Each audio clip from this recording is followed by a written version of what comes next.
Redox પ્રક્રિયા આપણે જોવાની છે, બરોબર છે.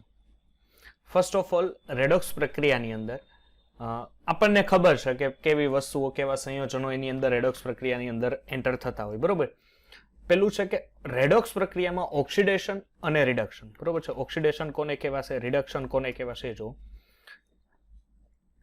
કે ઇલેક્ટ્રોન મુક્ત થવાની જે પણ પ્રક્રિયા છે, કેવી ઇલેક્ટ્રોન મુક્ત થવાની ક્રિયાને, એટલે કે અહીંયા Zn છે, Zn શું કરે છે, +2 ઇલેક્ટ્રોન, 2 ઇલેક્ટ્રોન ગુમાવે છે, એટલે Zn ઉપર કેટલો ચાર્જ, +2. ઓકે, હવે એ જ પ્રમાણે અહીંયા Cl 2Cl, પણ આ 2Cl માઇનસ હોવું જોઈએ, શું હોવું જોઈએ, 2Cl માઇનસ, એટલે 2Cl માઇનસ 2 ઇલેક્ટ્રોન ગુમાવીને શું બનાવે છે, Cl2, એટલે એ પણ શું થયું કે ઓક્સિડેશન પ્રક્રિયા, કારણ કે ઇલેક્ટ્રોન ગુમાવવાની ક્ષમતા, એટલે એ પ્રક્રિયાને શું કહેવાશે, ઓક્સિડેશન પ્રક્રિયા કહેવાય છે. પછી છે બીજી વસ્તુ કે ઓક્સિડેશન આંકમાં થતો વધારો, ધ્યાન આપજો, કેમાં ઓક્સિડેશન આંકમાં વધારો થવાની ઘટનાને પણ શું પ્રક્રિયા કહેવાય, ઓક્સિડેશન પ્રક્રિયા કહેવાય. અને ઓક્સિજન ઉમેરવાની ઘટનાને, દાખલા તરીકે હવે ઝિંક છે એની પ્રક્રિયા હું ઓક્સિજન સાથે કરું છું, ઓકે, ઝિંકની પ્રક્રિયા કોની સાથે કરું છું, ઓક્સિજન સાથે કરું છું, એટલે અહીંયા શું બને છે, ZnO બને છે. શું બને છે, ZnO. તો ZnO બનતો હોવાથી આ ઓક્સિજન એડ થયો, એટલે આ પ્રક્રિયાને શું કહેવાશે, ઓક્સિડેશન, બરોબર છે. પછી ઓક્સિડેશન આંક વધારો કરવાની ક્ષમતા, અહીંયા જો સોડિયમની ઓક્સિડેશન અવસ્થા અહીંયા 0 છે, કેટલી છે, 0. સોડિયમ શું કરે છે કે 0 માંથી +1 બને છે, એટલે એને મિનિંગ કે એને 1 ઇલેક્ટ્રોન, હવે 0 માંથી અહીંયા એને +1 બન્યો, હવે 0 માંથી +1 એટલે ઓક્સિડેશન આંકમાં શું થયો, સર ઓક્સિડેશન આંકમાં વધારો. હવે ઓક્સિડેશન આંકમાં જો દીકરા વધારો હોય તો એને શું પ્રક્રિયા કહેવાશે, ઓક્સિડેશન કહેવાય છે. ચાલો હવે જો રિડક્શન છે, રિડક્શન શું હશે કે ઇલેક્ટ્રોન ઉમેરવાની વૃત્તિ, હવે પ્લસ ચાર્જમાં છે, ઇલેક્ટ્રોન આની અંદર એડ થાય છે, એટલે Ag+ માંથી શું બન્યું, Ag બન્યું, એટલે ઇલેક્ટ્રોન ઉમેરવાની ક્ષમતા રિડક્શન.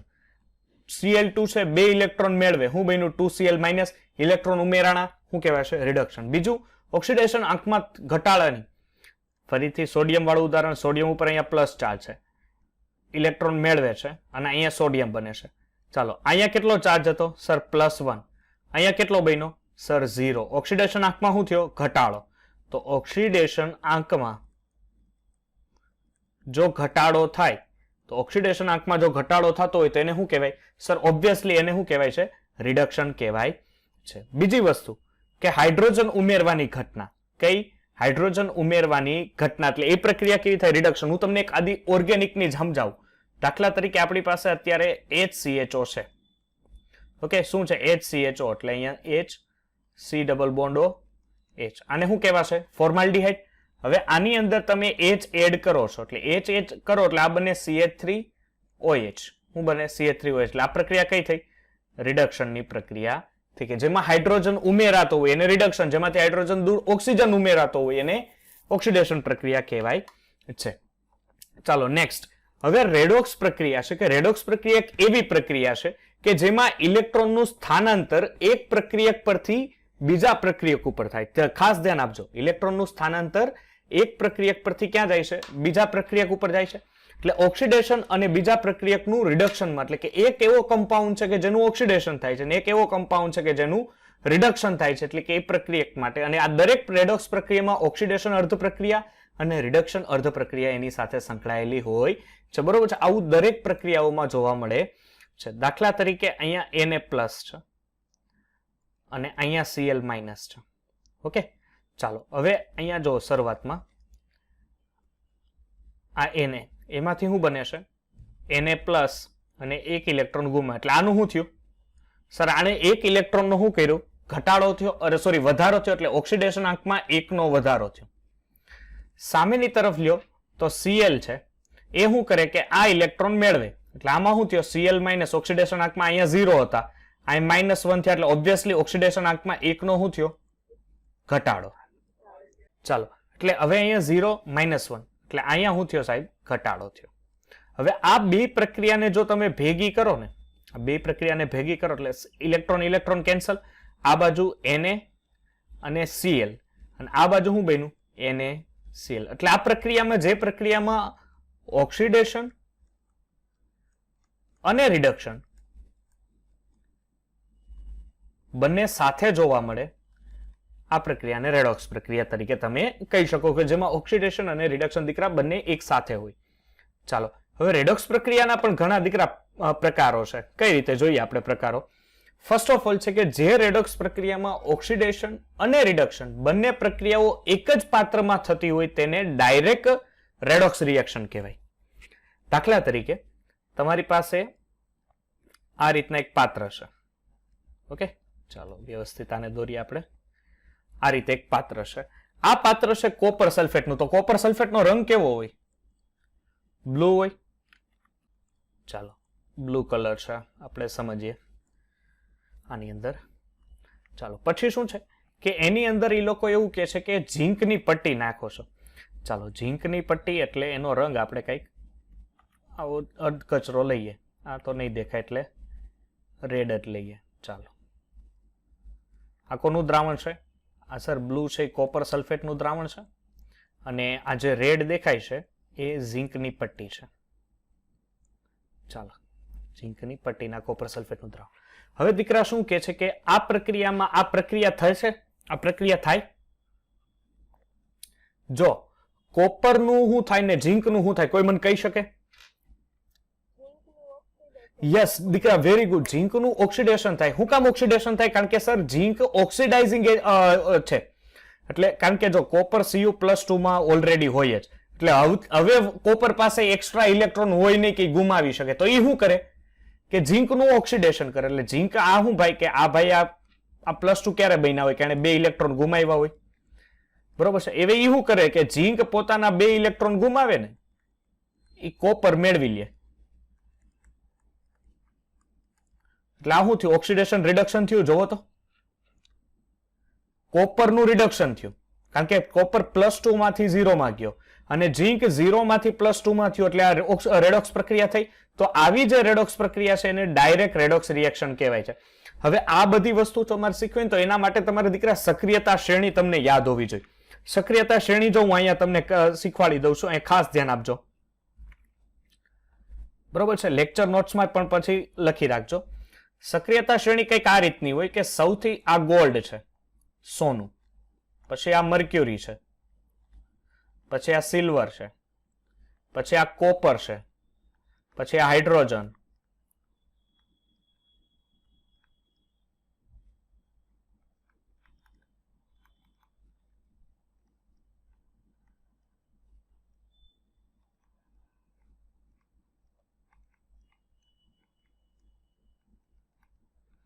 ચાલો હવે જો આ સક્રિયતા શ્રેણી છે, આ શું કહેવાશે? સોનું. એટલે અહીંયા હું લખું 100, પછી આ મર્ક્યુરી, પછી આ સિલ્વર, પછી આ કોપર એટલે આપણે કહીએ તાંબુ, પછી આ હાઇડ્રોજન, પછી લેડ, પછી ટીન, પછી નિકલ છે એટલે નિકલ, પછી આયન, પછી ક્રોમિયમ, પછી zinc, aluminium, magnesium, sodium, calcium, potassium અને લિથિયમ. તો અહીંયા યાદ રાખો, જો સોમ સીતા હાલે, જો તો જરીક યાદ રહે કે નહીં? સોમ સીતા હાલે. સોમ છે ને, સોમ ઈ સીતાની જેમ હાલે છે એટલે સોમ સીતા હાલે.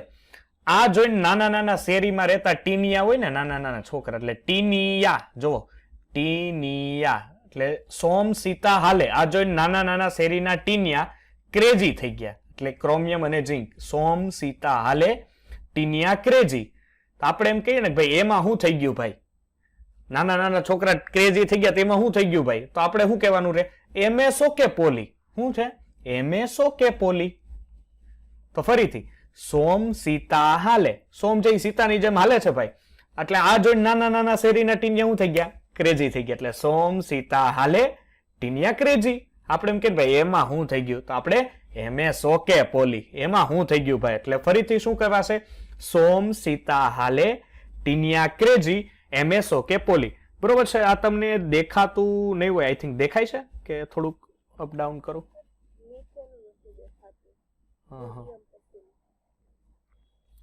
એક જ મિનિટ. હવે હા, તો એ છે ને કદાચ મારા ફેસની પાછળ આવી જતું હશે તો તમે કહી દેજો. બરોબર. એટલે ફરીથી સોમ સીતા હાલે, ટીનિયા ક્રેઝી, એમએસઓ કે પોલી. બહુ ઇઝી છે. બરોબર. હવે ખાસ એક બીજી વસ્તુ કે આની અંદર આ જે છે ને એટલે અહીંયા લખી રાખું છું, બરોબર, કે તમે ઉપરથી નીચે તરફ આવો ને અહીંયા, તો ઉપરથી નીચે તરફ આવો એટલે ધ્યાન આપજો, ઓક્સિડેશનનો ગુણધર્મ વધે. એટલે નીચેના જેટલા પણ તત્વો છે ને એ કેવી વૃત્તિ ધરાવે કે ઝડપથી ઓક્સિડેશન કરે. એટલે જો પોતે ઓક્સિડેશન કરતો હોય તો સામેવાળાનું શું કરે? રિડક્શન કરે. તો એને રિડ્યુસિંગ એજન્ટ કહેવાય કે ન કહેવાય? કહેવાય. Very good. ચાલો હવે આપણે દાખલા તરીકે આપણે આ જોઈએ કે હવે તમારે શું કરવાનું છે કે નીચેથી તમે ઉપર જાવ છો, તો નીચેથી ઉપર જાવ એટલે બધા ઉપરના તત્વો છે ને કેવા છે ખબર છે? કે જે રિડક્શન કરે. શું કરે? રિડક્શન. તો ઈ પોતાનું રિડક્શન કરતો હોય, સામેવાળાનું શું કરતું હોય? ઓક્સિડેશન. એટલે ઓક્સિડાઇઝિંગ એજન્ટ કહેવાય. હા, યસ. હવે અહીંયા જોવો, અહીંયા કોણ છે? ઝીંક છે અને કોપર છે. તો આ સક્રિયતા શ્રેણીમાં જોવો તો ઝીંક કયા ગુણધર્મ ધરાવે ને કોપર કયો ગુણધર્મ ધરાવે? ઝીંક ઓક્સિડેશનનો ગુણધર્મ ધરાવે ને કોપર રિડક્શનનો ધરાવે. તો આપણે અહીંયા કર્યું છે એ સાચું છે ખોટું છે? ચેક કરો. ક્લિયર? તો તમે સક્રિયતા શ્રેણીને હાથે લઈને ચાલજો, કારણ કે જો સક્રિયતા શ્રેણી આવી તો એઝ ઇટ ઇઝ આના પછીનું ચેપ્ટર રિલેટેડ ઇલેક્ટ્રોકેમિસ્ટ્રી બેઠું આના ઉપર છે. એટલે સક્રિયતા શ્રેણી આવી તો ઇલેક્ટ્રોકેમિસ્ટ્રી તમારા માટે હાવ ઈઝી થશે. Okay, done. ચાલો આપણે આગળ વધીએ. ઓકે, ચાલો નેક્સ્ટ, ઇનડાયરેક્ટ રેડોક્સ રિએક્શન. જે રેડોક્સ પ્રક્રિયામાં ઓક્સિડેશન અને રિડક્શન બંને પ્રક્રિયાઓ જુદા જુદા પાત્રમાં થતી હોય ને ઇનડાયરેક્ટ રિએક્શન. એટલે શું કરો છો કે હવે આ તમે ડેનિયલ કોષ તો જોયો છે ને? બસ સેમ વસ્તુ. ડેનિયલ કોષમાં તમે કેમ કરતા કે ભાઈ સર અમે એક આ રીતના ઝીંકની પટ્ટી લઈ લેતા, એક બાજુ કોપરની પટ્ટી લઈ લેતા, એને ગેલ્વેનોમીટર થી અમે સર પોટેન્શિયોમીટર થી જોડી દેતા, સર અમે એની અંદર ક્ષાર સેતુ મૂકી દેતા, આની અંદર સર અમે કોપર સલ્ફેટનું દ્રાવણ લઈ લઈ, આની અંદર સર અમે ઝીંકનું સોરી આ બાજુ કોપર સલ્ફેટ ને આ બાજુ ઝીંકનું દ્રાવણ લઈએ, આ બાજુ સર ઝીંક છે તો ઝીંકનું ઓક્સિડેશન થાય Zn+2 ઇલેક્ટ્રોન, અને આ બાજુ Cu+2 શું કરે કે સર એ જ બે ઇલેક્ટ્રોન મેળવીને Cu સોલિડ બનાવે. 21 મારીએ કારણ કે +2 છે, આ બાજુ 21, આ બાજુ 21. એટલે આ પ્રક્રિયામાં શું છે કે બે જુદા જુદા પાત્રમાં થાય છે રાસાયણિક પ્રક્રિયા. એટલે આવી જે રિએક્શન રેડોક્સ રિએક્શન હશે, આ રેડોક્સ રિએક્શનને શું કહેવાશે? Indirect redox reaction. ચાલો પછી શું છે? ઇન્ટરમોલેક્યુલર રેડોક્સ રિએક્શન, એટલે કે આંતર આણ્વીય રેડોક્સ રિએક્શન. કઈ રીતે? જુઓ, જે રેડોક્સ પ્રક્રિયામાં એક જ પદાર્થનું ઓક્સિડેશન અને બીજા પદાર્થનું રિડક્શન થતું હોય એવી રિએક્શન. ચાલો અહીંયા સમજો કે અહીંયા લખું છું ઉદાહરણ 2Al Fe2O3 it's give Al2O3 + 2Fe. ચાલો દીકરા, અહીંયા એલ્યુમિનિયમની ઓક્સિડેશન અવસ્થા કેટલી છે? 0. અહીંયા Fe ની ઓક્સિડેશન અવસ્થા કેટલી થશે? એની આઈડિયા +3. ઓકે, ચાલો એલ્યુમિનિયમની અહીંયા ઓક્સિડેશન અવસ્થા કેટલી થશે? +3. અને આ બાજુ Fe ની 0. હવે તમે જોવો કે એલ્યુમિનિયમ 0 માંથી +3 માં ગયો અને Fe +3 માંથી 0 માં ગયો. એટલે આ એક જ આંતરાણ્વીય પ્રક્રિયા, એટલે કે જે રેડોક્સ પ્રક્રિયામાં એક જ પદાર્થનું ઓક્સિડેશન અને બીજા પદાર્થનું શું થતું હોય? રિડક્શન થતું હોય, એને ઇન્ટરમોલેક્યુલર રેડોક્સ રિએક્શન કહેવાય છે. ચાલો પછી શું છે કે ઇન્ટરમોલેક્યુલર રિડક્શન એટલે એક જ સંયોજનનું ઓક્સિડેશન અને રિડક્શન બે થતું, એટલે કે જે રેડોક્સ પ્રક્રિયામાં એક જ સંયોજન એક જ તત્વનું ઓક્સિડેશન અને બીજા રિડક્શન થતું હોય તો એને ઇન્ટ્રા મોલેક્યુલર રેડોક્સ રિએક્શન. અહીંયા જુઓ, અહીંયા ઓક્સિજનની ઓક્સિડેશન અવસ્થા અહીંયા કેટલી છે દીકરા?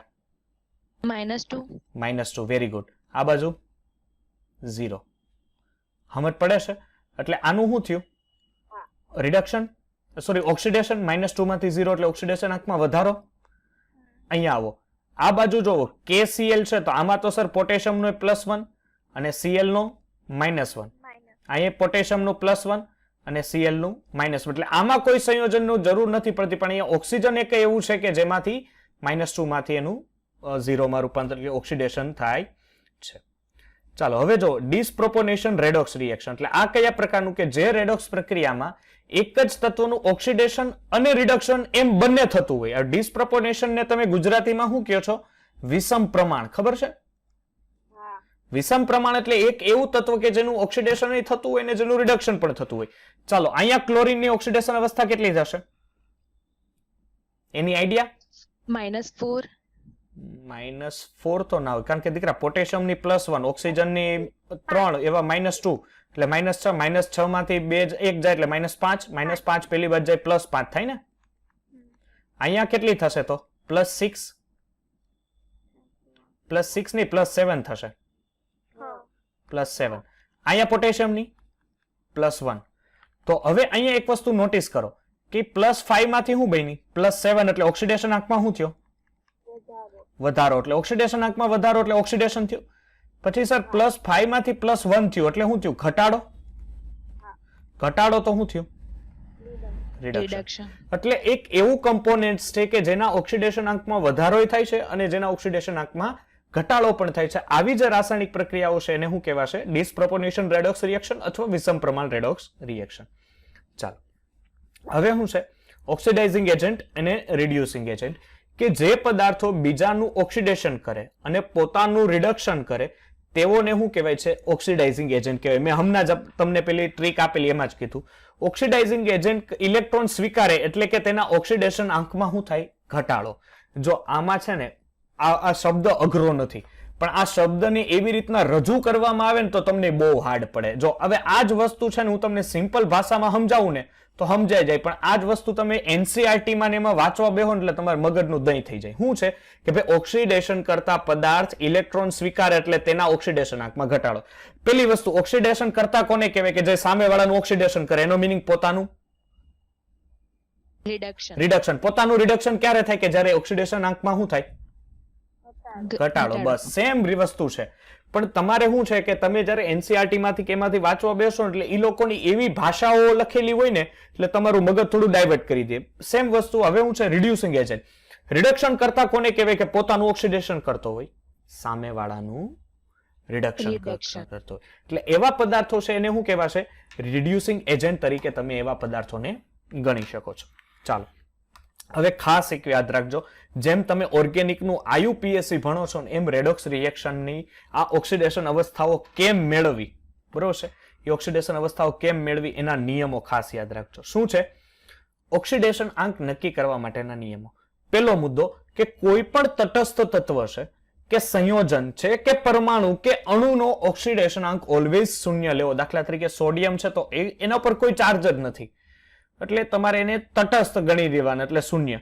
આ બધા તમે જુઓ આ બધા શૂન્ય હવે દાખલા તરીકે H2O છે એના ઉપર કોઈ ચાર્જ જ નથી તો એનો ઓક્સિડેશન અવસ્થા શૂન્ય NaCl છે આના ઉપર કોઈ ચાર્જ નથી એનો મીનિંગ એનો ઓક્સિડેશન અવસ્થા દાખલા તરીકે MgCl2 છે હવે આની અંદર ઇન્ડિવિડ્યુઅલ કે તો અલગ વસ્તુ છે પણ એમ કે આનો ઓક્સિડેશન અવસ્થા કેટલી છે તો એ કેટલી હોય 0 હોય સર 0 કેમ થતી હોય કારણ કે Mg ઉપર +2 હોય 2Cl- હોય બે +2 અને 2Cl- એટલે કુલ ઓક્સિડેશન અવસ્થા 0 દાખલા તરીકે હવે Al2O3 છે આમાંથી તમને ઇન્ડિવિડ્યુઅલી અલગ અલગ કે તો અલગ વાત છે બાકી તમને એમ કે આખા સંયોજનની ઓક્સિડેશન અવસ્થા તો એ તો ભાઈ 0 છે સમજ પડે છે એટલે આ રીતના કોઈ પણ તત્વ તમે ઇન્ડિવિડ્યુઅલી લ્યો તો એનો ઓક્સિડેશન આંક તમારે 0 ની કેટેગરીમાં લેવાનો રહેશે બીજો વસ્તુ કે હવે તમારી પાસે કોઈ એવું આયનીય સ્વરૂપ તત્વ છે તો આયનીય સ્વરૂપ હોય ત્યારે સર એની ઓક્સિડેશન અવસ્થા શું લેવી તો તમારે દીકરા ત્યારે ઓક્સિડેશન અવસ્થા લેવી એના ઉપર જે ચાર્જ છે ને એ લેવાનો શું લેવાનો એના ઉપર જે પણ ચાર્જ છે ને એ જ તમારી ઓક્સિડેશન અવસ્થા થઈ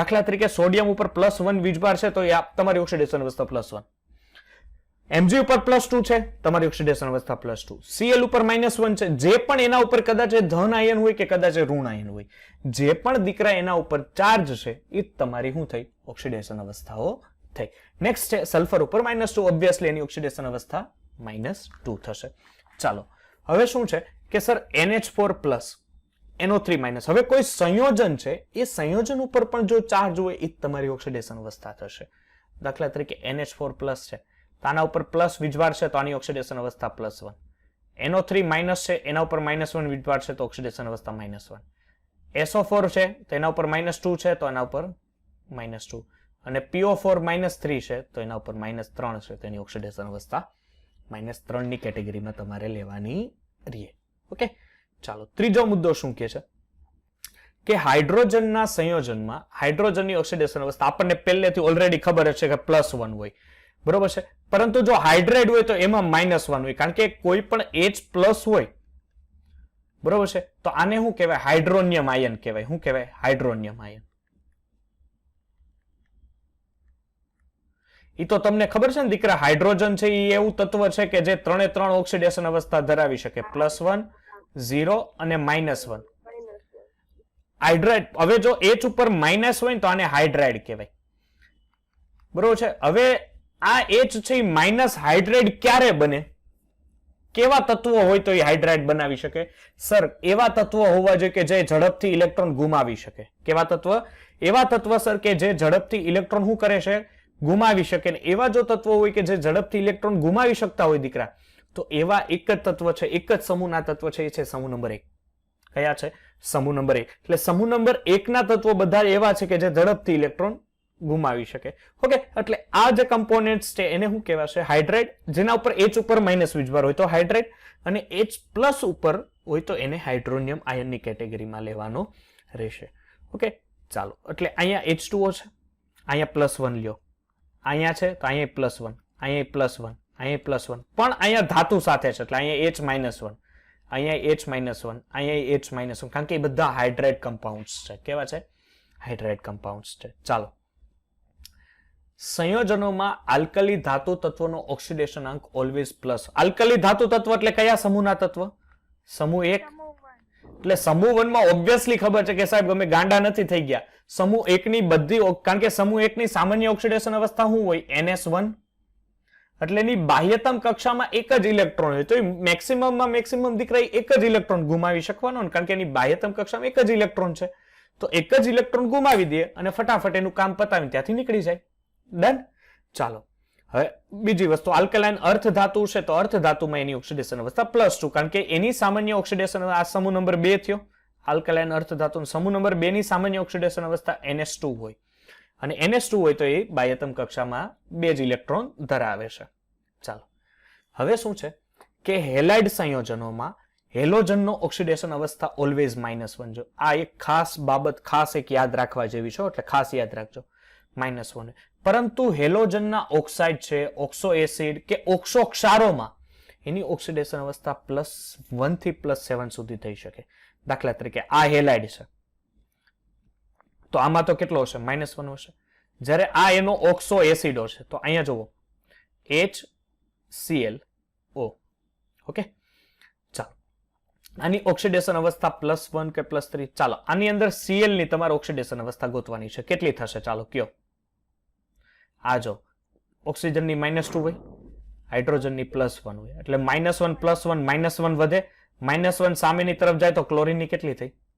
1. ઓકે, +1. જોજો, હેલાઇડ હોય તો જ હેલોજન માઇનસ હોય, બાકી ઓક્સો હોય કે બીજા કોઈ ક્ષાર હોય, ઓક્સો એસિડ હોય કે ઓક્સો ક્ષાર હોય.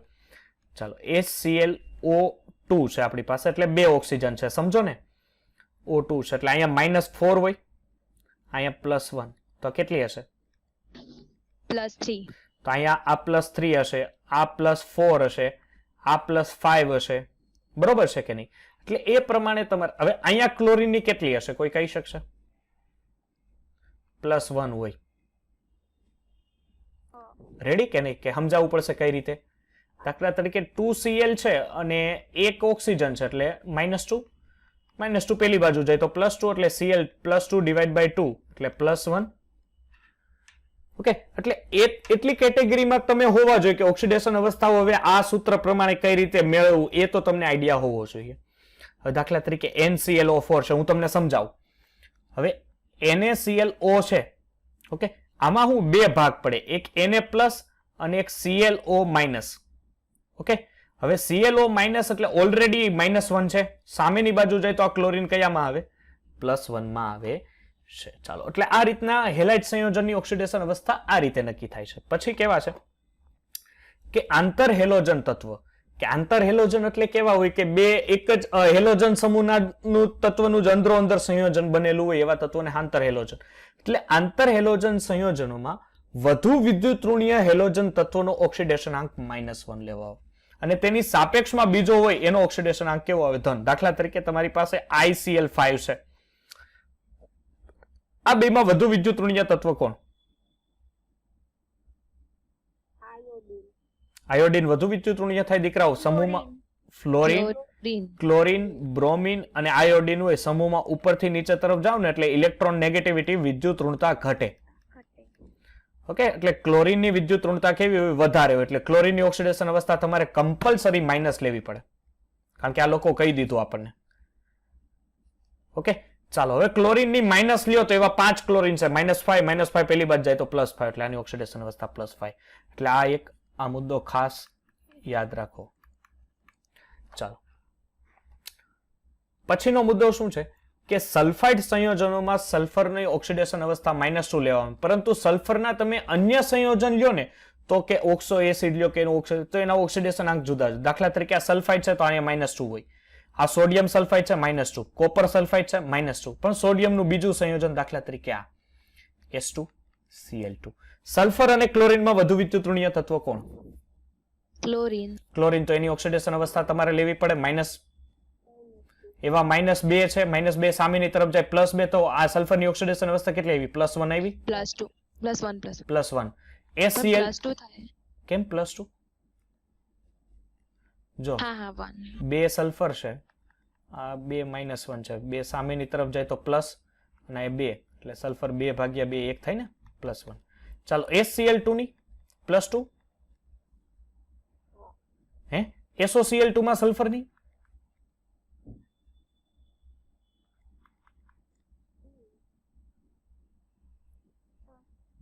+4 કેમ થશે? ઓક્સિજનની -2 ક્લોરીનની -1 એવા 2 એટલે કુલ -4 થયું ને. -4 પેલી બાજુ જાય +4, SO2 માં +4, SO3 માં +6, H2SO3 છે તો આમાં સલ્ફરની કેટલી થાય કયો જરીક? H2SO3 માં +4, યસ, કારણ કે અહીંયા -6 સીધો હિસાબ લાગે, -6 માંથી 2 જાય -4 પેલી બાજુ જાય તો +4. ચલો H2SO4 માં +5, વેરી ગુડ, કારણ કે +5 થશે. આ -8 માંથી આ +2 જશે, -6 પેલી બાજુ જાય તો +6. ચાલો હવે અમુક એવા મહાનુભાવ છે, સામાન્ય રીતે જો તમે કે ઓક્સિજનના સંયોજનમાં ઓક્સિજનનો ઓક્સિડેશન આંક -2 લેવામાં આવે. દાખલા તરીકે અહીંયા -2 છે, અહીંયા -2 હોય, પણ પેલો અપવાદ, જો આ ખરેખર આ 4 અપવાદ ખાસ યાદ રાખજો, કારણ કે લગભગ ચેપ્ટરમાં આઈ થિંક આ કામમાં આવે. હવે આપણે અત્યાર સુધી શું હતું કે ઓક્સિજન નો ઓક્સિડેશન અવસ્થા -2 હોય, પેરોક્સાઇડ હોય તો હાલો ને આ બીજો અપવાદ યાદ રહી ગયો, પેરોક્સાઇડ હોય તો -1 હોય, એ જ જોયું. પણ જો ફ્લોરિન ઓક્સિજનનો છે ને ઓક્સિડેશન અવસ્થા એક જ વાર પ્લસ હોય, એ ક્યારે હોય ખબર? જ્યારે ફ્લોરિન સાથે સંયોજન બનાવે ને ત્યારે. કારણ કે ઓક્સિજનની સાપેક્ષમાં ફ્લોરિન વધુ વિદ્યુતઋણીય ઘટક, અને વધુ વિદ્યુતઋણીય ઘટક હોય તો એની ઓક્સિડેશન અવસ્થા તમારે માઇનસમાં લેવી પડે. અને જો એની ઓક્સિડેશન અવસ્થા તમે માઇનસમાં લ્યો એટલે પેલું માઇનસ છે, -2 પેલી બાજુ જાય તો +2 એટલે અહીંયા ઓક્સિજનની ઓક્સિડેશન અવસ્થા કેટલી હશે દીકરા? કયો તો આ O2F2 છે, બરોબર છે ને? આ O2F2 છે તો આ O2F2 માં ઓક્સિજનની ઓક્સિડેશન અવસ્થા કેટલી હશે? +1. કેટલી? OF2 માં +2. એટલે તમને ગમે ત્યારે પણ પ્રશ્ન દેખાય કે સર કોઈ એવું કે ઓક્સિજનની ઓક્સિડેશન અવસ્થા પ્લસમાં કોઈ દી શક્ય નથી, તો એના મોઢા ઉપર આ 2 ઉદાહરણ મારી દેવાના કે O2F2 અને OF2 જા જોતો હોય, આ +1 અને +2 હોય. બીજું છે કે સુપર ઓક્સાઇડમાં ઓબ્વિયસલી -1/2 હોય, કારણ કે પોટેશિયમ આયોડિક છે, પોટેશિયમની +1 હોય, સામેની તરફ જાય તો -1 થાય, બરોબર છે? અહીંયા 2 ઓક્સિજન છે, આ -1 આવે, અહીંયા 2 ઓક્સિજન છે એ ગુણાકારમાં છે, સામે તરફ જાય ભાગાકાર એટલે -1/2 પડશે સમજ? સુપર ઓક્સાઇડ હોય, RbO2 લ્યો તમે, બરોબર છે? તો આની ઓબ્વિયસલી +1 હોય અને સામેની તરફ જાય, આપણે 2 ઓક્સિજનની મેળવવાની છે એટલે સામેની તરફ જાય એટલે -1 થશે, -1/2 થશે, કારણ કે ગુણાકાર છે. અને ઓઝોનાઇડ હોય તો આની ઓક્સિડેશન અવસ્થા -1/3. હવે મારે તમારે ન કહેવું પડે કેમ -1/3 થાય, બરોબર ને? હા સર. ઓઝોનાઇડ એટલે આ રીતનું કમ્પાઉન્ડ હશે, બરોબર છે? હવે જો ખાસ ઓક્સિડેશન અવસ્થાની હવે પ્રેક્ટિસ કરું છું. હું તમને પહેલું પ્રેક્ટિસ કરાવું છું ઓર્ગેનિક કમ્પાઉન્ડની ઓક્સિડેશન અવસ્થાઓ. ફર્સ્ટ ઓફ ઓલ જોવો કે તમારી પાસે અત્યારે સમજો કે CH4 છે, તો આની અંદર તમારે કાર્બનની ઓક્સિડેશન અવસ્થા ગણવાની છે, બરોબર? કાર્બન પરમાણુઓની ઓક્સિડેશન. હાઇડ્રોજન છે પેલી બાજુ 0 હોય. પેલું એક શીખવાડી દો, પછી હું તમને આ 4 આ બાજુ પ્લસ છે, સામેની તરફ જાય તો માઇનસ થશે, કારણ કે હાઇડ્રોજનની ઓક્સિડેશન અવસ્થા +1 હોય. 4 ગુણ્યા એટલે આ -4. ચાલો, તો CCl4 માં કેટલી હશે દીકરા? +4. ચાલો, હવે CH2Cl2 જોવો. ક્લોરીન કેટલા છે? -1. એવા કેટલા ક્લોરીન? 2. આ બાજુ હાઇડ્રોજન કેટલા? +1. એવા કેટલા હાઇડ્રોજન? 2. એટલે આ +2 અને -2 બે ન્યુટ્રલ થઈ ગયું, એટલે કાર્બનની ઓક્સિડેશન અવસ્થા અહીંયા 0 હશે. ચાલો, CHCl3 માં કેટલી હશે કાર્બનની ઓક્સિડેશન અવસ્થા? -2. નહીં, -2 ને હજી સામેની તરફ મોકલવાના ને. +2. ચાલો, CH3OH છે દીકરા.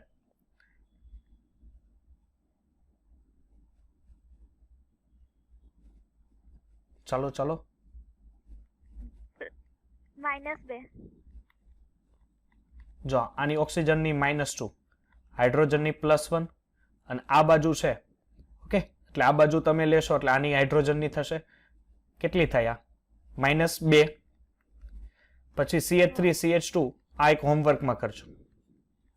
હવે જો આ તો ચાલો આટલી વસ્તુ તમારી માટે થઈ. હવે શું છે કે તમારી પાસે આવો મોટો ઓર્ગેનિક કમ્પાઉન્ડ હોય કે જેમાં આલ્ડીહાઇડ છે, એસિટાલ્ડીહાઇડ છે, એસિટોન છે, ફોર્મિક એસિડ છે કે એસિટિક એસિડ છે, ત્યારે તમારે ઓક્સિડેશન અવસ્થાએ શું કરવાનું છે? ખાસ ધ્યાન આપજો. આ રીતના પેલા આલ્ડીહાઇડ હોય ને આવી રીતના ખુલ્લો પાડી દો. ચાલો, હાઇડ્રોજનની કેટલી છે? +1. આની પણ +1 અને ઓક્સિજનની -2. એટલે હવે તમે જોવો તો આ +1, આ +1 અને આ -2 એટલે કુલ 0 થઈ ગયું. તો આ કાર્બનની ઓક્સિડેશન અવસ્થા 0 હશે. 0. ચાલો, ફરીથી શું છે? CH3 C double bond OH. હવે તમારે છે ને ગભરાવાનું શું છે કે આવી રીતના જો આ કમ્પાઉન્ડ હોય ને, આ કમ્પાઉન્ડ CH3, તો આવી રીતના કોર્નર નો હોય ને તો આને તમારે 0 ધારી લેવાનું. શું કરી લેવાનું? 0. ચાલો, હવે અહીંયા લડો કે ઓક્સિજનની કેટલી હોય? -2 અને હાઇડ્રોજનની +1, તો આ કાર્બનની કેટલી હોવી જોઈએ? -1. +1. કારણ કે સામેની તરફ મોકલવાની ને. +1. ચાલો, હવે મને આમાં જરીક કયો તો, એક જ minute. CH3 C double bond O CH3. ચાલો, કોણ કહેશે ફટાફટ?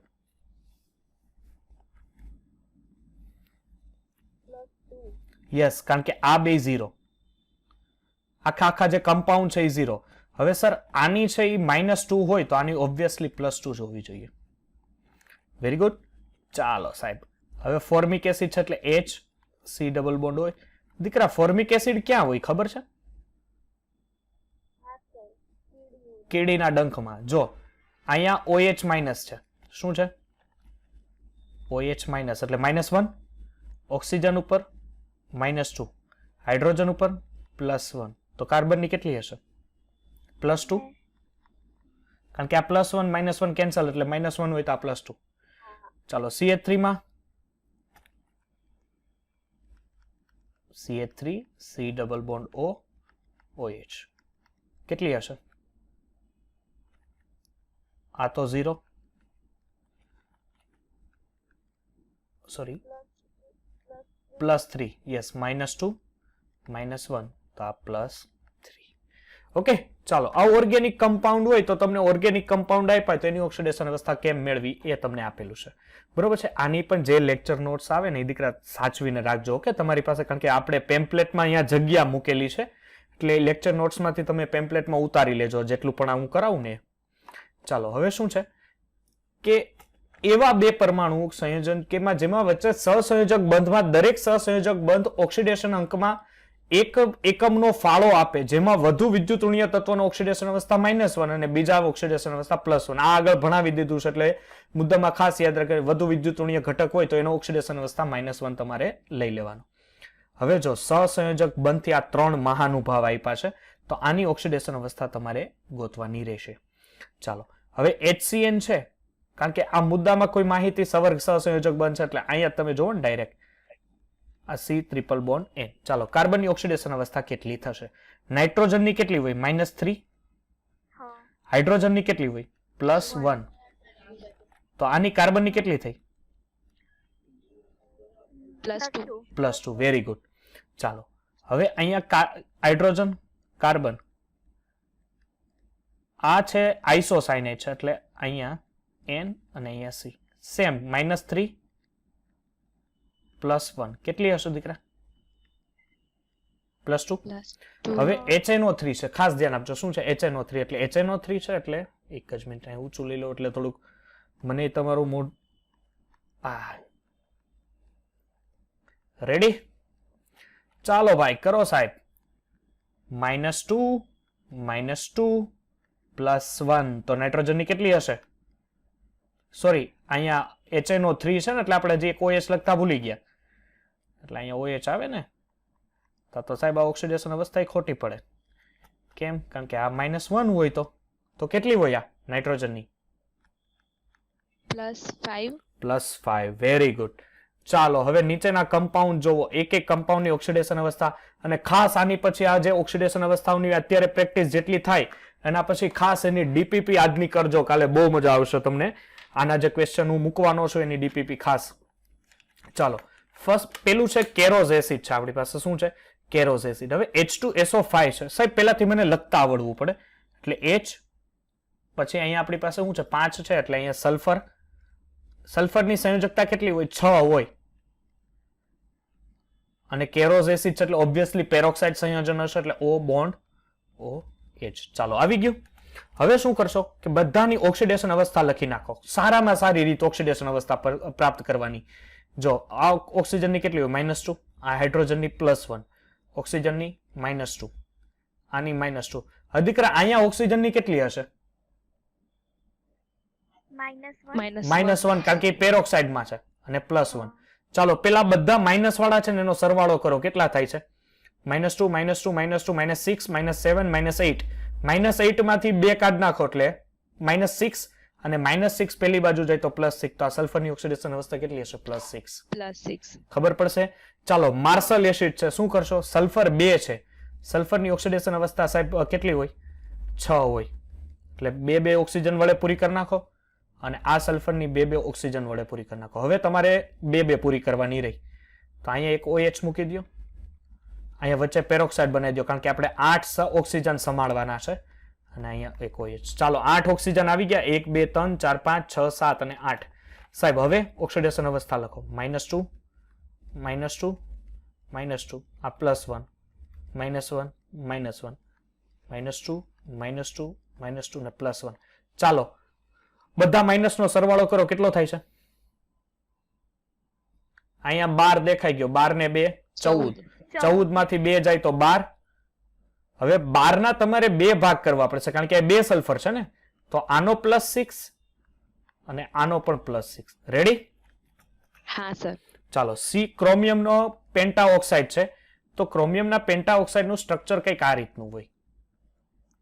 ઓક્સિજન અહીંયા અને આ ઓક્સિજન. ચાલો શું કરશો? બધાની ઓક્સિડેશન. હવે આ પેરોક્સાઇડમાં છે કારણ કે ઓક્સિજન ઓક્સિજન પાસેના બંધ હોય એટલે પેરોક્સાઇડ હોય. ચાલો -1 અને આ એકલો કેટલો હશે? -2. તો આની ઓક્સિડેશન અવસ્થા કેટલી થાય? +6. પડશે સમજ આ ત્રણેયમાં? હા સર. ચાલો HNO4 છે.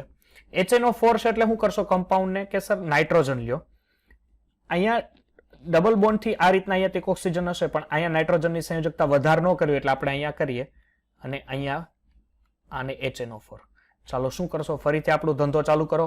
-1 -1 -2 અને ઓલરેડી અહીંયા પણ -2 અને આ ભાઈ એકલા +1 માં હશે તો નાઇટ્રોજનની ઓક્સિડેશન અવસ્થા +5 હશે. હા સર. ચાલો હવે આ એક કમ્પાઉન્ડ ખાસ ધ્યાન આપજો. આમાં શું કરવાનું છે કે કેલ્શિયમનો ઓક્સોક્લોરાઇડ છે તો આ જે કમ્પાઉન્ડ છે એમાં છૂટું આ રીતે પડે કે એની અંદર એક પડે Ca+2 અને એક પડે એની અંદર Ca+2 અને એની અંદર પાછા Ca+2 ની અંદર 2 ભાગ પડે. એક પડે Cl- અને એક પડે OCl-. સમજ પડશે? એટલે અહીંયા તો તમે જુઓ OCl- થઈ ગયું બરોબર છે એટલે અહીંયા કાર્બનની ઓક્સિજન અવસ્થા સંપૂર્ણ પૂરેપૂરી થઈ ગઈ. સોરી આ ઓક્સિજનની અને આ ક્લોરીનની ઓક્સિડેશન અવસ્થા કેવી થઈ? સંપૂર્ણ પૂરી. તો હવે આ ઓક્સિજનની ઓક્સિડેશન અવસ્થા કેટલી હશે? અત્યારે +1 હશે, કારણ કે ક્લોરીન પાસેથી શું કરે છે, એક ઇલેક્ટ્રોન મેળવે છે, એટલે આની ઓક્સિડેશન અવસ્થા કેટલી હશે, +1. ચાલો હવે આ જો C3, આને જો કાર્બન સબઓક્સાઇડ, આ એક પૂછાવાની શક્યતાઓ ખરી છે. પેલી વસ્તુ તો કાર્બન સબઓક્સાઇડ લખતા આવડવું પડે, એટલે OC. ચાલો ઓક્સિજનની -2. આ ઓક્સિજનની -2 હોય તો આ કાર્બનની કેટલી હોય, +2 હોય. આ ઓક્સિજનની -2 હોય તો આ કાર્બનની +2 હોય, તો આ વચ્ચેના કાર્બનની ક્યાંય ભાગીદારી છે નહીં, તો એ કાર્બનની ના, કેટલી હશે, 0. 0.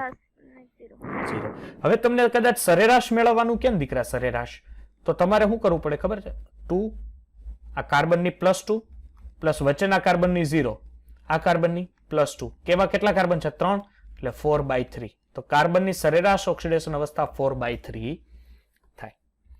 ચાલો હવે Br3O8 છે. શું છે, Br3O8. તો Br3O8 હોય તો એની તમારે ઓક્સિડેશન અવસ્થા, આ જો ધ્યાન આપજો, આ Br3O8 આપણી પાસે ચોપડીમાં છે જ, પણ હું અહીંયા કરાવી દઉં તમને.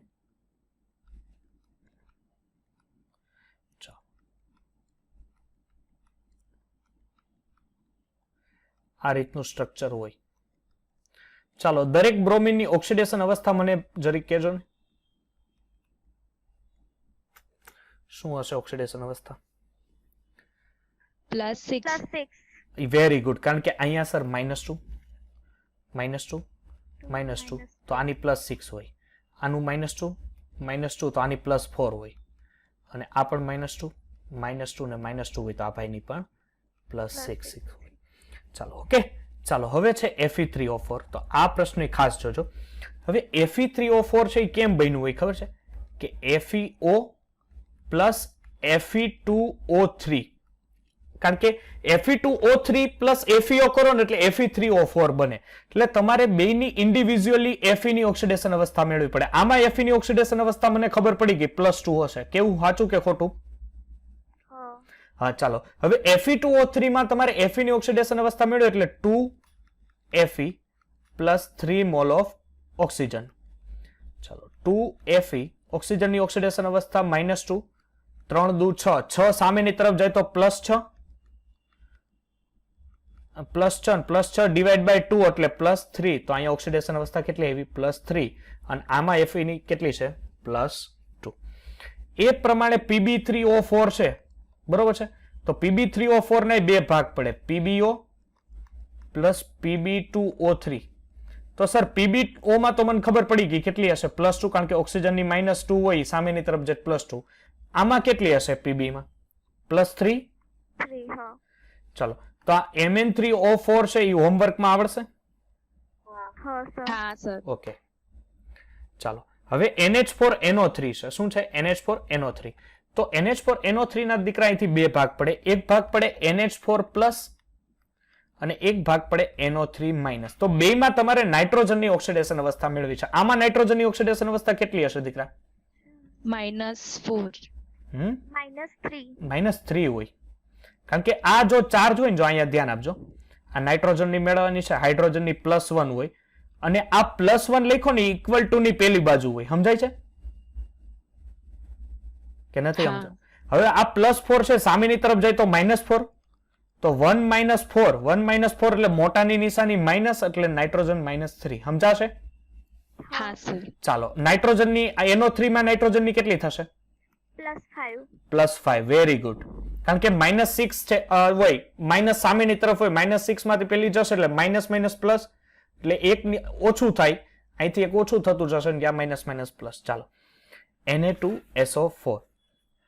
જો શું કરવાનું છે, sulphur, double bond sulphur, ONA, આ બાજુ પણ ONA, અને નીચે ઓક્સિજન. ચાલો આમાં હવે સલ્ફર, જો આ સલ્ફર છે ને, સલ્ફર છૂટો હોય તો -2 હોય, આ -2 +1. ચાલો આ સલ્ફરની તો -2 હોય, આ સલ્ફરની કેટલી થશે, +2. કેટલી થશે, +2. એ પ્રમાણે N2SO4 ની આવડશે? આનું ડાયરેક્ટ તમે ઓલું કરી દેજો દીકરા, ઓલું કરી દેજો કે 2Na પ્લસ સલ્ફરની મેળવવાની છે તો 4 સલ્ફર પ્લસ 6 ઓક્સિજન. આ 2 જ આવશે કારણ કે +1 હોય. આ 4 અને આ 6 દુ 12 થાય, પણ આ -12 થાય ને. -12 માંથી +12 એટલે કેટલા થશે? 10. અહીંયા તમારે સલ્ફરની એટલે 4s = 10 અને 10/4 આપણે એમ કહી શકીએ કે 2.5, કારણ કે 10 ના 4 ભાગ પાડો એટલે 2.5 આવે. ઓકે, ચાલો હવે શું છે? NOCl છે. જુઓ તો NOCl. સાહેબ NOCl તો NO+ અને Cl-. તો આમાં નાઇટ્રોજનની ઓક્સિડેશન અવસ્થા કેટલી હશે? કોઈ કહી શકે? +1. કેટલી? +1. ચાલો CH3SO2 છે તો શું કરશો સર? 2 મોલ ઓફ CH3 છે પ્લસ 1 મોલ ઓફ સલ્ફર, એટલે મીન્સ કે 1 સલ્ફર અને 1 ઓક્સિજન છે. CH3 ની અહીંયા ઓક્સિડેશન અવસ્થા લેજો +1. કેટલી? +1. ચાલો કેટલી થશે સલ્ફરની મને કયો? -1 થયો. આ +2 ના -2 જોવો તો ખરા, 0 થાય ને? હા સર, 0 થાય. ચાલો Ki3 છે. અહીંયા ધ્યાન આપજો. શું કરશો કે 1 પોટેશિયમ છે અને 3 આયોડીન છે. તમારે પોટેશિયમની મેળવવાની છે એટલે આ તો +1 સોરી આયોડીનની મેળવવાની છે. કોની મેળવવાની છે? આયોડીનની. જો આમાં એવું ન હોય કે સર આમાં અંડરલાઈન નથી કરી એટલે શું હશે, પણ તમને કરેલી આપે. બરોબર, આ તો હું કહું છું કે આયોડીનની તમે મેળવો. એટલે આયોડીનની કેટલી થશે? આ -3 છે, આ +1 પેલી બાજુ જાય એટલે -1 અને આ 3 અહીંયા ગુણાકારમાં છે, સામેની તરફ જાય તો ભાગાકાર એટલે -1/3. આની કેટલી થશે કયો તો મને જરીક? નાઇટ્રોજનની મેળવવાની છે. -1/3. Very good. -1/3 1/3 થશે ઓક્સિડેશન અવસ્થા. ઓકે, ચાલો હવે જો એક હું તમને થોડુંક એક્સ્ટ્રા પણ આપું છું. એક આ ધ્યાન આપજો, તમને ઇઝી જ છે, બહુ હાર્ડ નથી. 18મું અહીંયા હું લખું છું. ઓકે, શું છે જોવો પ્રશ્ન કે Fe.94 ઓક્સિજનમાં ઓક્સિજન Fe ની ઓક્સિડેશન અવસ્થા કેટલી? તમારે શું કરવાનું ખબર? 0.94 Fe. ઓક્સિજન કેટલા હતા? 1 જ હતા, પેલી બાજુ 0. 94 છે. ઓકે, 0.94 Fe -2 પેલી બાજુ જાય તો +2 એટલે Fe 0.94 = +2 અને આ બાજુ 0.94 ગુણાકારમાં છે, સામેની તરફ જાય ભાગાકાર એટલે +2 ના છેદમાં 0.94. આને હું દીકરા 200 ના છેદમાં 94 લખી શકું? બરોબર, 2 ને 100 વડે ગુણી દઉં એટલે એ જ થાય ને. ઓકે, ચાલો ચાલો હવે આટલી અહીંયા સુધી આપણે અત્યારે રાખીએ. હવે જો MCQ જોઈએ, બરોબર છે? MCQ ટ્રાય મારીએ, મને કહેજો કેવું ક્રિયા છે, કારણ કે આટલી થિયરી છે ને એ આપણે પછીના લેક્ચરમાં જોઈ લેશું. બરોબર છે? આના પછીનો આપણે જ્યારે લેક્ચર આવશે ત્યારે. બાકી ઉપર કાંઈ ઓક્સિડેશન અવસ્થામાં કોઈને કોઈ પણ પ્રકારનો ડાઉટ છે?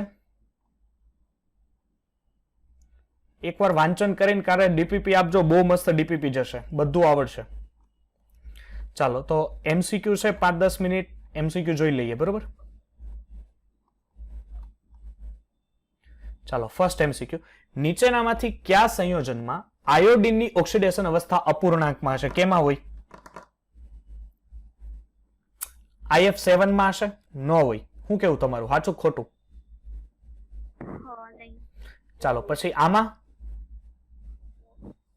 જો I3- છે એટલે મીનિંગ કે આયોડીનની મેળા એટલે -1 એટલે સામેની તરફ ઓલરેડી -1 હોય જ, અને 3 સામેની તરફ જાય એટલે I1 - 3 થાય ને, એટલે બી આન્સર આવશે. ખબર પડશે? ચાલો આમાં જોવો બીજો પ્રશ્ન કે એસિડમાં સલ્ફરની ઓક્સિડેશન અવસ્થા અને સહસંયોજકતા કેટલી હશે? ચાલો પેલી વસ્તુ એસિડ છે એટલે નોર્મલ અણુ છે તો એની ઓક્સિડેશન અવસ્થા તો 0 થઈ.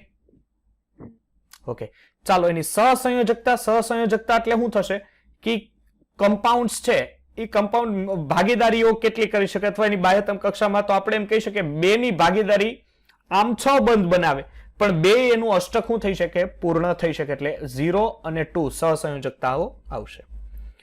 ચાલો ત્રીજો પ્રશ્ન જુઓ કે KH2 અને PO2 માં ફોસ્ફરસની ઓક્સિડેશન અવસ્થા કેટલી થશે? ચાલો કયો તો મને. +1. +1. Very good. ગણાવવો પડશે કે આવડશે બધાને? આવડે. ના સર આવડશે. ઓકે. સંતોષ આવડશે દીકરા? ઓકે ચાલો હવે આ તો આપણે આગળ જોઈ લીધો નહીં, HNO4 માં. હા. તો એ છે એક. તો આમાં શું આવશે ઓક્સિડેશન અવસ્થા? +7. હે +5. +5 આવે. +7 કેમ આવ્યો? અને ઓમે તમે બુદ્ધિ વિચારો ને થોડુંક, જો અહીંયા તમે બુદ્ધિનું થોડુંક વિચાર કરો ને તો નાઇટ્રોજન કોઈ દી +7 માં જઈ શકે નહીં. જઈ શકે? ના. કારણ કે જો +7 માં જાય નાઇટ્રોજન હાવ ખાલી થઈ ગયું એમ ગણાય, કારણ કે નાઇટ્રોજનની ઇલેક્ટ્રોન રચના 1s2 2s2 2p3 હોય. સમજ પડે? તો મેક્સિમમમાં મેક્સિમમ +5 જ ગુમાવી શકે, એનાથી વધારે તો ગુમાવે. સૌથી ઊંચી ઓક્સિડેશન અવસ્થા આવર્ત કોષ્ટકમાં કોની હોય? મેંગેનીઝની હોય. કોની હોય? મેંગેનીઝની. કેટલી હોય? +7 જેટલી ઓક્સિડેશન અવસ્થા મેંગેનીઝની હોય છે. ચાલો પાંચમો જોવો. પાંચમો પ્રશ્ન હું ગણાવું છું કે એમાં ફોસ્ફરસની તમારે મેળવવાનું છે. શું કરવાનું ખબર? પેલા બેરિયમ છે બરોબર, એટલે બેરિયમની કેટલી હોય? +2 હોય. પ્લસ હાઇડ્રોજન કેટલા છે જોવો તો? 4 છે. 4 છે. 4 છે. તો અહીંયા +4 લખી નાખો ને ડાયરેક્ટ. હા. ફોસ્ફરસની મેળવવાની છે પણ એ 2 ફોસ્ફરસ છે, કારણ કે અહીંયા 2 વડે ગુણ્યા ને. અને ઓક્સિજન કેટલા છે? 4 છે, એટલે ઓક્સિજનની -2. સમજ પડે? ચાલો આની ગણતરી કરો. +2 +4 +6, એટલે અહીંયા ખાલી 6 લખું છું. 2 ફોસ્ફરસ અને આ કેટલા થશે? 4 દુ 8 એટલે -8. -8 માંથી -6 જાય એટલે -2. -2 સામેની તરફ જાય તો +2, એટલે 2p = 2 અને p = +1 થાય. હા. પડશે સમજ કે નહીં પડે આ પ્રશ્નમાં? પડી સર. ઓકે ચાલો N3H માં નાઇટ્રોજનની ઓક્સિડેશન અવસ્થા કેટલી હશે? -1/3. Very good. -1/3. છઠ્ઠાની અંદર સી આન્સર. સાતમું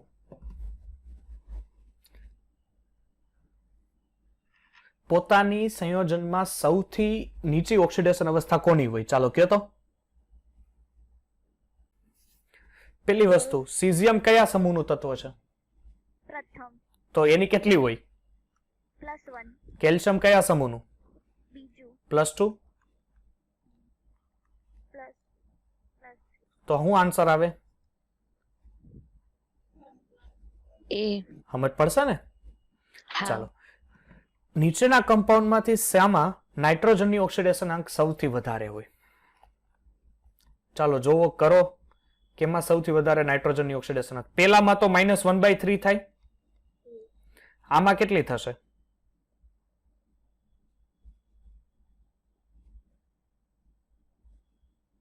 જો તો +1. આમાં નહીં. જો 3 હાઇડ્રોજન છે એટલે +1 હા. બરોબર છે. પછી નાઇટ્રોજન છે અને ઓક્સિજનની -2 એટલે +1 આ બાજુ છે, સામેની તરફ જાય તો આ સમજાય ને, કારણ કે -2 માંથી 3 જાય એટલે +1 સામેની તરફ જાય -1. હા. ચાલો N2H4 છે,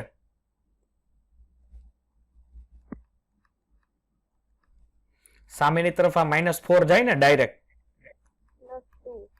-2. એટલે -2 આવે. અને આમાં -3, હા. તો હા. સૌથી વધારે કોની થઈ? D option minus. ના ના દીકરા, એ ઓછી કહેવાય. 0 થી નાનું મૂલ્ય છે હા હા સર. એ આવે. 0 થી નાનું મૂલ્ય છે. ચાલો આ જો 9મો. નીચેનામાંથી શામાં લીટી દોરેલા તત્વોની ઓક્સિડેશન અવસ્થા વચ્ચે મોટો તફાવત હોવો જોઈએ? જો ઓપ્શન એ જોવો તો NO2 નું કેટલું હોય? નાઇટ્રોજન નું +4 હા. અને N2H4 નું કેટલું હોય? -2. -2. ઓકે ચાલો આ -2. ઓપ્શન બી જોવો તો અહીંયા ફોસ્ફરસની કેટલી હોય? +5. અને અહીંયા +5 જ હોય. હા ખબર પડશે ને કેમ હા કે કરાવવું? ઓકે ચાલો, એટલે આ +5 બે વચ્ચે કોઈ ફેરફાર નથી. સી માં N2O ની કેટલી હોય? +1 અને NO ની +2 અને ડી માં SO2 ની +4 ને SO3 ની +6. ચાલો, સૌથી વધારે ડિફરન્સ ક્યાં છે? હે? એમાં એમાં છે. +4 +3 +2 +1 -0 -1 ને -2. બહુ જાજો ડિફરન્સ છે, એટલે ઓપ્શન એ. ચાલો 10મો, સૌથી વધુ ડિફરન્સ કેમાં હશે? હવે આ તમે કરો. ચાલો, ડી આન્સર આવશે. શું આવશે? ઓકે, તો ચાલો આપણે આજે અહીંયા સુધી રાખીએ છીએ, બરોબર છે. બાકીના એમસીક્યુ હું આવતા લેક્ચરમાં 11માં એમસીક્યુ થી બાકી છે, ત્યાંથી એમસીક્યુ આવતા લેક્ચરમાં કરાવીશ અને ત્યારબાદ આપણે આગળની વસ્તુ જોશું. ઓકે, તો કાલની ડીપીપી સોલ્વ કરજો અને બધી વસ્તુ ક્લિયર કરજો. ઓકે.